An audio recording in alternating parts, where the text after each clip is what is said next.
பழனி புதிய பேருந்து நிலையம் அருகே பட்டியலின சமுதாய மக்களுக்கு தமிழக அரசால் 4 ஏக்கர் பஞ்சமி நிலம் வழங்கப்பட்ட நிலையில் அதனை தனிநபர்கள் ஆக்கிரமித்து இடத்தை சுற்றி வேலி போட்டு செய்துள்ளதாக குற்றச்சாட்டு எழுந்து வந்தது.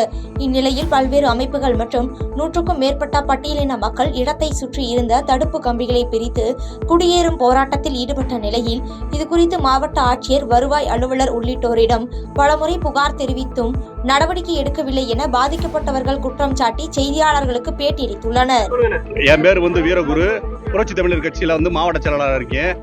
எங்கள் பகுதியில் அருந்ததியர்களுக்கு இடம் நிறைய பேருக்கு இல்ல, சொந்த இடம் இல்லாதனால இங்க பஞ்சமர இடம் இருக்கு. இந்த பஞ்சமர இடத்துல வீடு இல்லாதவங்களுக்கு இந்த அரசாங்கம் பஞ்சமர இடத்தை பஞ்சமருக்கே கொடுக்கணும்னு சொல்லிட்டு நாங்க பல முறை கலெக்டர் ஹவுஸ்ல மனு கொடுத்துருக்கோம். மனு கொடுத்து எந்த பயனும் இல்லை. அங்க போய் வட்டாட்சியரை போய் பாருங்க, அங்க போய் பாருங்க, இங்க போய் பாருங்கன்னு இந்த அருந்ததியர் இனத்தை அலக்கழிச்சுக்கிட்டே தான் இருக்காங்க. இந்த மக்களுக்கு சொந்த வீடு வேணும், சொந்த இடம் வேணும்னு சொல்லிட்டு நாங்க இப்ப குடியிருப்பு போராட்டம் நடத்திக்கிட்டு இருக்கோம். எங்களுக்கு அருந்ததியர்களுக்கு இடம் இல்லாதவங்களுக்கு எங்களுக்கு இடம் வேணும். கண்டிப்பான முறையில நாங்க இந்த இடத்தை எடுக்காம விட மாட்டோம். கிருஷ்ணகிரி மாவட்டம் மத்தூர் நடுப்பட்டி கிராமத்தில் இயங்கி வரும் தபால் நிலையத்தில் அஞ்சல் துறை பெண் அதிகாரி பொதுமக்களின் லட்சக்கணக்கான ரூபாய் பணத்தை மோசடி செய்ததாக புகார் எழுந்துள்ளது. இது சம்பந்தமாக பண மோசடியில் ஈடுபட்ட ஸ்ரீஜாவை பணியிடம் நீக்கம் செய்த அஞ்சல் துறை நிர்வாகம் தபால் நிலையத்தில் ஆய்வுக்காக வந்தபொழுது இதுகுறித்து தகவல் அறிந்து வந்த கிராம மக்கள் அஞ்சல் துறை அதிகாரிகளிடம் வாக்குவாதத்தில் ஈடுபட்டதால் பரபரப்பு ஏற்பட்டது. கடலூர் மாவட்டம் நெய்வேலியில் NLC அதிகாரி வீட்டில் கொள்ளையடிக்க முயன்ற 5 பேர் கைது செய்யப்பட்டு தப்பியோடிய மேலும் 3 பேரை தேடி வருகின்றனர். நெய்வேலி நகர பகுதியில் உள்ள தைலந்தோப்பு பகுதியில் போலீசார் ரோந்து பணியில் ஈடுபட்டிருந்த பொழுது சந்தேகம்படி நின்றிருந்த 8 பேரை பிடித்து விசாரணை செய்ததில் சூதாட்டம் மேற்கொள்ளவும் மது அருந்துவதற்கும் பணம் வேண்டி NLC அதிகாரி வீட்டில் கொள்ளை முயற்சி செய்ய திட்டம் தீட்டியது தெரியவந்த நிலையில் அவர்கள் மீது வழக்கு பதிவு செய்து மத்திய சிறையில் அடைத்தனர். திருவள்ளூர் மாவட்டம் பெரியபாளையத்தில் விடுதியில் தங்கியிருந்த கூலி தொழிலாளி முருகன் என்பவர் மர்மமான முறையில் உயிரிழந்த சம்பவம் அப்பகுதியில் பெரும் பரபரப்பை ஏற்படுத்தியுள்ளது. அவரது உடலை கைப்பற்றி போலீசார் விசாரணை நடத்தி வரும் நிலையில் முறையான உரிமம் இல்லாமல் விடுதிகள் நடத்தும் நபர்கள் மீது நடவடிக்கை எடுக்க வேண்டும் என பொதுமக்கள் மற்றும் சமூக ஆர்வலர்கள் கோரிக்கை விடுத்துள்ளனர். காஞ்சிபுரத்தில் உள்ள விளக்கொளி பெருமாள் திருக்கோயிலில் 100 ஆண்டுகளுக்கு பிறகு திருப்பணிகள் தொடங்கப்பட்டு அதற்கான அஷ்டபந்தன மகா கும்பாபிஷேக விழா வெகு விமர்சையாக நடைபெற்றது.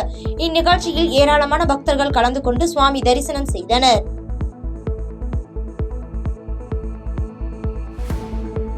அரியலூர் மாவட்டம் செந்துறை அருகே உள்ள செதலவாடி கிராமத்தில் உள்ள ஏரியில் ஆதி திராவிடர் சமூகத்தைச் சார்ந்த இளைஞர் குளித்ததால் மாற்று சமூகத்தினர் ஊரின் மத்தியில் உள்ள கோயில் அருகே கட்டி வைத்து தாக்குதல் நடத்திய சம்பவம் அப்பகுதியில் பெரும் பரபரப்பை ஏற்படுத்தியுள்ளது. தொடர்ந்து மருத்துவமனையில் சிகிச்சைக்காக அனுமதிக்கப்பட்டுள்ள அந்த இளைஞரை விசிக கட்சியின் மேற்கு மாவட்ட செயலாளர் சிவா உள்ளிட்டோர் நேரில் சந்தித்து ஆறுதல் கூறிய நிலையில் சம்பந்தப்பட்டவர்களை வன்கொடுமை சட்டத்தின் கீழ் வழக்கு பதிந்து கைது செய்ய வேண்டும் எனவும் இல்லை என்றால் அடுத்த கட்ட போராட்டத்தை முன்னெடுக்க உள்ளதாக செய்தியாளர்களிடம் தெரிவித்துள்ளனர்.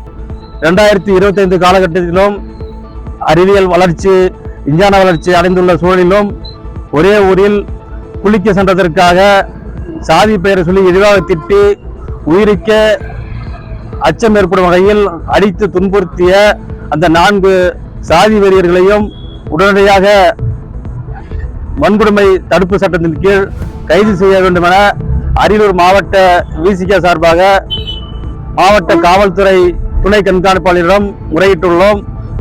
முதல் தகவல் அறிக்கை பதிவு செய்துள்ளார்கள். இன்றைக்குள் விரைந்து குற்றவாளிகளை, சாதி வெறியர்களை கைது செய்வதாக உறுதியளித்துள்ளனர். தொடர்ந்து விளிம்புநிலை மக்களின் விடிவெள்ளி குலசாமி தலைவர் எழுச்சி தமிழ் அவர்கள் தொடர்ந்து கோரிக்கை வைத்து வருகிறார்.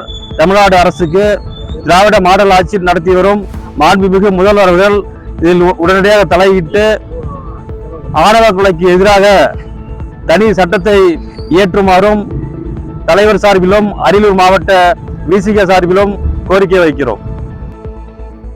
செங்கல்பட்டு மாவட்டம் சித்தாமூர் பேருந்து நிலையம் எதிரே உள்ள ஆக்கிரமிப்பு கடைகளை அகற்ற நெடுஞ்சாலைத்துறை அதிகாரிகள் தயக்கம் காட்டி வருவதாக பொதுமக்கள் மற்றும் சமூக ஆர்வலர்கள் குற்றம் சாட்டியுள்ளனர்.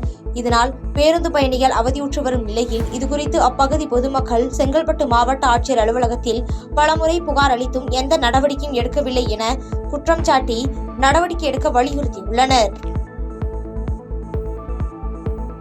பாதகம் செய்பவரை கண்டால் நாம் பயம் கொள்ளலாகாது பாப்பா. மோதி மிதித்து விடு பாப்பா, அவர் முகத்தில் உமிழ்ந்து விடு பாப்பா. அண்மை செய்திகளை உடனுக்குடன் தெரிந்து கொள்ள இணைந்திருங்கள் எம் நாடு தொலைக்காட்சியுடன்.